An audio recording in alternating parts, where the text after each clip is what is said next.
Hey folks, welcome back to our Dice Tower preview. I'm Mark. And I'm Randy. Today we're taking a look at Motora. Motora is brought to you by Twisted Bit Games. It plays 2 to 6 players, ages 14 and up, and each game takes between 30 minutes and 2 hours to play. Great, well let's go see who can be the first tribe to gather the sacred idols. The island of Motora is in crisis. For generations, these tribes have lived in peace and prosperity, but no longer. The gods have been angered, and even though they have approached the priestess to find a solution through sacrifice and many rituals, nothing can be done to appease the gods except to gather the sacred idols and bring them into one tribe in one place. So, in order to win, you have to be that tribe, or you have to eliminate all the other tribes. Now, there's a lot going on to set up this game. We'll give you a brief overview. The board, there are 4 sections, and you're going to create an island surrounded by water. On this island, you're going to place the village tiles and the non-village tiles. And all these tiles have a resource that you can gather a number value at the bottom, showing you water, shelter, and food. Mm-hmm. So those are the things you're looking for when you're searching through the island, but as you place these, there are specific spots for the village tiles. Those all get placed first, and then all the non-village tiles get randomly placed in the rest of the spots. And then you're going to place however many players are in the game. You have each one choose which village they want to start in using their little village meeple. And then the rest of the villages get flipped over, and that's where the idols go. And based on the player count, will determine how many idols must be gathered. It's also important to note that some of these tiles are not about resource gathering. Instead, they're going to be getting you certain types of cards, and we'll take a look at those in a minute. After setting up the main board, each player will be given a player board, along with 3 tokens to keep track of the amount of food, water, and shelter that they own. They will initially place these tokens on the resource values shown on the tile they have chosen for their village. Each player will also be given 8 meeples. 6 of these will be put on the active section of their player board.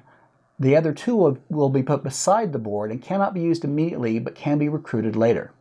Lastly, players will be given a smaller player board showing 2 shrines, the Shrine of Life and the Shrine of Death. The Shrine of Life gives you the benefit of 1 additional gathering anytime you gather on a location except for the card locations. And the Shrine of Death gives you +1 to your combat rolls. Now, for each idol you put on one of these shrines, you get the benefit, as well as for each 2 dead meeples you put in one of these shrines, you get the benefit. So how you place your idols and where you put your meeple corpses affect the strategy of the game. Now, there are 3 main phases in this game. The first one we're going to look at is placement. This is the one where all your tribesmen are going out from the village, searching for the resources and the idols that you need. And the way placement works is that you can place meeples up to 5 steps or 5 tiles away from their village orthogonally. Now, you can place them anywhere except for volcanoes, which do block the way and you will have to go around them. Again, not diagonal, you have to go around them orthogonal. So this leaves a lot of options. You can end up in other people's villages. You can end up on other spots with other tribe members. You can combine your forces with your tribe members. So there's a lot going on here. And of course, these things are going to lead to combat and other things down the road after everyone places their village members. Now, this isn't simultaneous. Everyone takes a turn. Right. You go around the table. 1 meeple at a time. 1 meeple at a time. And you do get some insight of where people are heading or what resources are super popular at that point, because not only are you after those idols, like we said, you are going to have to maintain the health and vitality of your villagers. That's true. That's true. Now, it's important to also understand that after each player has placed 2 meeples, an event card will be drawn. Indeed. And this could have significant impacts before you place the rest of your meeples. And some players might have more meeples to place than others. Right. So after a player has run out of meeples, other players continue placing their meeples until all meeples have been placed. So let's take a look at some example event cards. Here's one that says, destroy 1 random meat tile. Now, food comes in 2 types. There's fruit and there's meat. Right. And these are indicated by the symbols you see in the lower left-hand corner by the number. Okay, so for meat, there's like a turkey leg or something like that, and for the fruit there's a little peach or something. In any case, cards like this allow you to destroy a random tile, and the way random is determined is you see in the upper right hand corner a die showing a number on its face, and when you roll the die, that type of tile with that number gets destroyed. Indeed. And the thing about that, right, is that this is why certain tiles are going to quickly turn into hot properties. Exactly, as they become more scarce. As they become more scarce. And if there's only one meat tile left, these tiles become very scarce quickly. They do, and that's where the combat becomes very important. So keep in mind these event tiles are drawn after you've placed only 2 meeples. In theory, you might have several more meeples to place. Yeah. So if there was a meeple on the random tile that got chosen, that meeple stays in place, but the tile gets flipped over, indicating there's nothing to gather there. So as you place your remaining meeples, you go, you know, I thought I was going to get a lot of meat this turn, and now there's nothing left, so now I'm competing over there. And as you said, it's going to create a lot of contention for that. Indeed. Another example event tile is, here's one that says you roll a 4-sided die, and the game comes with a 4-sided die, and one of these quadrants becomes unavailable to place meeples in for the remainder of the turn. Because of a tsunami. A tsunami. So just like in real life, that could render one part of an island completely ungatherable, if you will. And so until the next turn, you cannot gather from that location. You can't place meeples. And it's important to keep it in mind as you're placing meeple, as you get down to your last 6th meeple, because unlike me, who forgot that it had been... He placed a meeple there, that's right. So you want to make certain that you take advantage of the good parts of the island, not the parts that have been ransacked. Lastly, here's one that says all tribes consume an additional 4 food this turn. Oof, so that's brutal. Consumption comes later on, and there are effects or there's consequences of not having enough food to feed your tribe. So this basically, maybe everybody just got hungry or something like that, but there will be significant consequences if you don't get enough food this turn, and so people might suddenly become much more demanding of food in this particular round. Now, after everyone has placed their meeples, and only if there are meeples in contention, which is either meaning you have 2 warring tribes in the same spot, or maybe you've invaded their particular village. Then combat begins. This is the combat phase, and it's very straightforward. Each side is going to roll dice, and based on the highest value will determine who wins that particular bout. But then the difference between the 2 rolls, you'll look up on the chart and see what happens to the loser. The greater the difference, the more damage. The more damage. So you can do anything from just ending your meeple ends up next to your board to all just being flat out killed. Also, the meeple might be stolen from you. So that's true. It's one of the other options as well. Yeah, the tribe can take your meeples prisoner. Yeah, and again, there's injuries and serious injuries and things of that nature based again on the difference in the value. Now, there's some pluses, right? You've got pluses in your board if you put idols in the area for combat, and there are items that you can acquire that will give you pluses against combat and defense as well. It's also important to note in combat that if you have multiples of your meeples in a certain space or a certain square, and they're there to aid or add a reinforcement to the battle, they don't actually add pluses to the battle. Instead, what they're going to do is allow you to take any dice that you rolled and re-roll them based on however many meeples you have, determines how many re-rolls you can actually use. Right. And then also, if you're in your village and you're defending your village, then you get a +1 because it's your village to all your rolls. Now, if you have placed one of your meeples in one of your opponent's villages, after any combat that might have occurred, you have the opportunity, if you survive, to raid that village. And if the opponent hasn't placed any meeples to defend his village, you can raid that village without any combat whatsoever. Right. When you perform a raid, you get to choose one of several different types of, we'll say, rewards to get. Right. You can either A, roll a die and get that much food or water. You can roll a die and get that much shelter.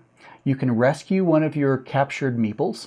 You can steal a piece of unused gear, or you can choose to transport an idol that is currently owned by that tribe.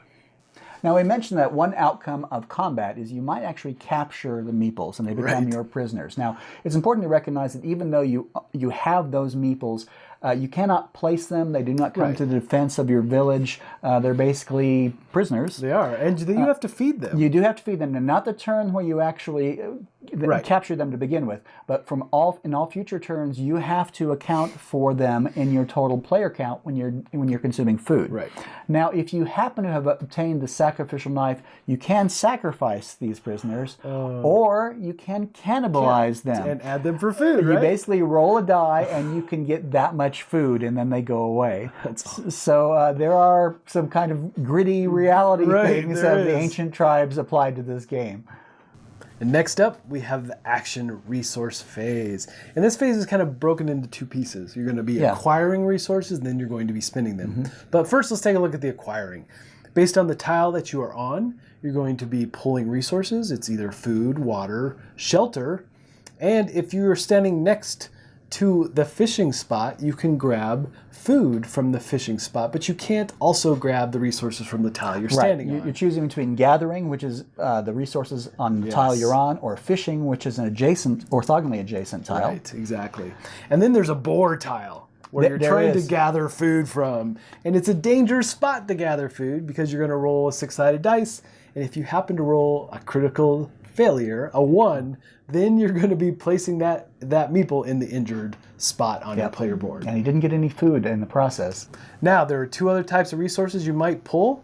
There are craftsman cards and there are temple cards. And these cards, again, have various things they will do for you, giving you different items, different weapons, different armor, and things of that nature. The third type of action you can perform during the action resource phase is to transport an idol. If you have a meeple or meeples on a tile with an idol, you have the option of moving that idol 1 tile per meeple you have on that space up to a maximum of 2 tiles. Now keep in mind, these idols not only are part of a win condition, but they also have the benefit of being able to be placed on a shrine and get the appropriate benefit from that shrine. And they're big, right? They are big. They're slow to move to anywhere. It takes them a while to move. But keep in mind also, just because you've gotten them back there doesn't mean that they're permanently. They can be rated, as we mentioned before. Now there's one last type of action you can perform during this phase, and that is the recruit action. As we mentioned before, you start with 6 of your 8 meeples on the active section of the player board, putting the remaining 2 to the side of the board. If you place 2 of your meeples on your village, those meeples can recruit, and I don't know exactly what recruit involves, but you get to come to our side. Yeah, what happens is when you perform the recruit action, you get to take one of the meeples on the side of your board and put it here in the active section of your player board to be placed on future rounds. So the 4 types of actions you can perform during this phase are gather, fish, transport, and recruit. And after each one of these actions, the associated meeples are put back in the active section of your player board, where they'll be ready to consume food, water, and shelter in the next part of the phase. And it's important to note that every meeple that you have in the injured and serious injured spot are going to move 1 step closer to the active meeple area. Now you have to consume resources. So for every meeple on your board, including prisoners that you may have, you have to consume 1 food and 1 water for each meeple. And what happens if you don't have enough food or water? Well, you don't continually lose meeples, but if you do bottom out in food or water, then you lose 1 meeple from the entire tribe for each category. Right. So if you have 6 mouths to feed, 6 meeples to feed, and you only have 3 food, you don't lose 3 meeples. You only lose 1 meeple for food. And if you're also short in water, then you lose 1 meeple for water. So the most you could lose due to hunger and thirst would be 2 meeples per turn. Right. So it's still not good, though, right? It's still not good. No, these guys are dying. They do give you an advantage if you put their corpses on the shrine. Yeah, but that's really not the best. No, it's not the best way to use your meeples. And then we get to shelter. Now, shelter has some very important things. You really only have to spend 1 shelter for the entire tribe in this resource phase, in this consuming phase, I should say. And the other thing that we didn't mention is that shelter comes in very handy when you're placing meeples, because shelter allows you to move further out from your village beyond the 5 spaces. And for every shelter you spend, the further you can move out. 1 tile further for each shelter you spin. So that takes place during the first phase of each round. Yeah. But if you're short of shelter, you run out of shelter entirely, there's dire consequences. There is. Yep. You cannot stockpile resources. So basically you will lose all your food, all your water, and all your equipment cards will go away as well. So because you had no place to store it and you were just sleeping out under the stars, all of it goes away. Yeah, and those gear cards come in really handy. So you really need to be mindful of shelter. It doesn't seem like a big deal at first, but later in the game, you're going to be scrambling for it. And it's especially important later in the game. We mentioned earlier on that some of these tiles become more scarce and food becomes more scarce. What happens is you're thinking, well, we don't consume but one shelter per round. I don't need to collect that much. But suddenly the meat tile is all the way across the island and you're realizing that, oh my gosh, I have to spend shelter to get that far away from my village. So there's definitely a trade-off in this game, a nice dynamic tension. Then, to win the game, you have to be the tribe that collects the required number of idols. And again, this is based on number of players in the game. Also, you have the option of being the last tribe standing. So maybe you're not after idols, maybe you're after tribe members. All right, folks, just a reminder once again, this has been a Dice Tower paid preview, and everything you've seen here has been in prototype form. So keep a close eye on the campaign for any changes that still may occur. Now, the one thing I really liked about this game is the contention for spaces and how that ramps up so fast. And things can go south really quick. They really can. And there's this trade-off between, and I've said that phrase multiple times. Yeah. There's this basically choice, a strategic choice between things like gathering resources or going to the craftsman and temple locations to gather cards, which might give you equipment or might give you cards to destroy key resources. So you can say, well, I get to place the first meeple. I'm going to destroy one of the 2 remaining food spots, and then I'm going to place my meeple on the remaining food spot. Right. So there's that. Do I get resources? Do I engage in combat? Do I do? There's a lot of choices. There are a lot of choices, which I really like. But as you said, everything can go wrong so fast, especially since the event cards come out after you've already placed 2 meeples. And they really can change the landscape. They can, indeed. All right. Ultimately, folks, though, if this looks like a game that would be of interest to you, I'm sure they would appreciate your support. Absolutely. So I think that's it from us. Yep. And until next time, we'll see you at the table. Thanks so much for watching the Dice Tower videos. Find more great videos and reviews, as well as our top-rated audio podcast at dicetower.com. You can also find other great shows at dicetowernetwork.com. I'm Eric Summerer, and you've been watching The Dice Tower. The Dice Tower is sponsored by Cool Stuff Inc., where you can find great games for great prices. Cool stuff in stock. Check them out at coolstuffinc.com.